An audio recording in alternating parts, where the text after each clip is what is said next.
Cyber నేరగాళ్లు సామాన్యుల ఫోన్లనే కాదు అధికారుల ఫోన్లు కూడా హ్యాక్ చేస్తున్నారు. తాజాగా Telangana sports authority chairman Shiva Sena Reddy phone కూడా హ్యాక్ అయినట్లు ఆయన వెల్లడించారు.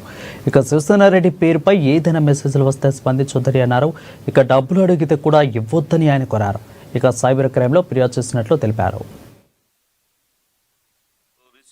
55,000 అవసరం. ఈ రోజు ఉదయం 10:30కు నా ఫోన్ హ్యాక్ కావడం జరిగింది. నా ఫోన్కి ఏదో ఫోన్ కాల్స్ వచ్చినాయి. ఆ ఫోన్ కాల్స్ వచ్చిన తర్వాత ఏదో బ్యాంక్ సంబంధించిన చెక్ బుక్స్ వచ్చినాయి సార్ అని చెప్పి నా ఫోన్ హ్యాక్ చేశారు. ఆ ఫోన్ హ్యాక్ కావడం వల్ల అందరికీ నా ఫోన్లో ఉండే ఏ నెంబర్ ఉందో అన్ని నెంబర్లకు రిసీవ్డ్ నాకు ఒక 55,000 అవసరం ఉందని చెప్పేసి ఏదో మెసేజ్లు పోతున్నాయని చెప్పేసి పెడుతున్నానంటే ఇది ఫేక్ మెసేజ్.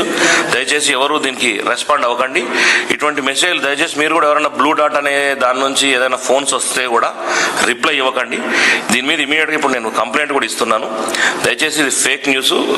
నా నెంబర్ 9490840123 నెంబర్ నుంచి అది ఇంకో నెంబర్, ఆ నెంబర్ నుంచే ఈ మెసేజ్ వెళ్ళిపోతున్నాయి. ఆ ఫోన్ హ్యాక్ అయిపోయింది. దయచేసి అందరు జాగ్రత్త పడండి. ఆ నెంబర్ నుంచి ఏదైనా మెసేజ్ వచ్చినా దయచేసి ఎవరు లిఫ్ట్ చేయకండి. నా ఫోన్కి ఇప్పుడే ఇమీడియట్గా పోలీస్ స్టేషన్లో కంప్లైంట్ కూడా ఇస్తాను.